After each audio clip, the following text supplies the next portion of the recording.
తులారాశి వాళ్లకు ఈ వారం నూతనమైనటువంటి ఉత్సాహంతో కార్యక్రమాలను ప్రారంభించుకుంటూ ఉంటారు. స్థిరాస్తి వివాదాలను పరిష్కారం చేసుకోగలుగుతారు. పరిచయాలు కలిసి వస్తాయి. వాహన సంబంధమైనటువంటి అంశాల్లో ఈ వారం క్రయ విక్రయాలు జరిగిపోతూ ఉంటాయి. వ్యాపార రంగంలో ఉన్నటువంటి వారు ఆశించిన స్థాయిలో లాభాలు పొందే అవకాశాలు కనిపిస్తూ ఉన్నాయి. ఉద్యోగస్తులకు ప్రమోషన్స్ లభిస్తుంటాయి. ఉన్నతపరమైనటువంటి లక్ష్యాలకు చేరుకోగలుగుతారు.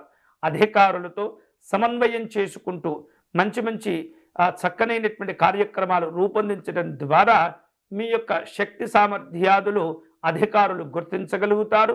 కొన్ని విశేషమైనటువంటి బాధ్యతలు కూడా తిరిగి మీకు అప్పచెప్పేటటువంటి ప్రయత్నాలు కూడా జరుగుతూ ఉంటాయి. అన్ని రంగాల వారు ఈ వారం శుభకరమైనటువంటి ఫలితాలను పొందుతూ ఉంటారు. ముఖ్యంగా నూతనమైనటువంటి అవకాశాలు అన్ని రంగాల వాళ్లకు కూడా ఏదో ఒక రూపంలో కలిసి వచ్చేటటువంటి సూచనలు కనిపిస్తున్నాయి. జాగ్రత్తగా వాటిని ఉపయోగించుకోవటం, వాటిని చక్కగా సద్వినియోగం చేసుకోవటం ద్వారా ఆర్థికంగా అలాగే వ్యక్తిగతంగా కూడా మంచి మంచి పేరు ప్రఖ్యాతులు సాధించుకునేందుకు అవి ఉపయోగపడుతూ ఉంటాయి.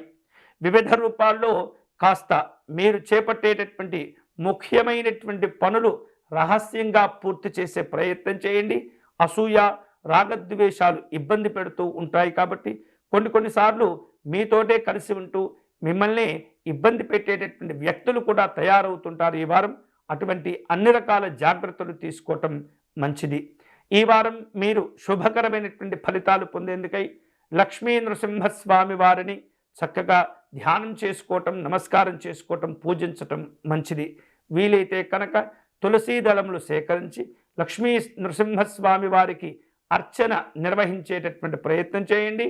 కరావలంబ స్తోత్రమును పారాయణం చేసినట్లయితే అన్ని రకాల శుభ ఫలితాలు కలిసి వస్తాయి.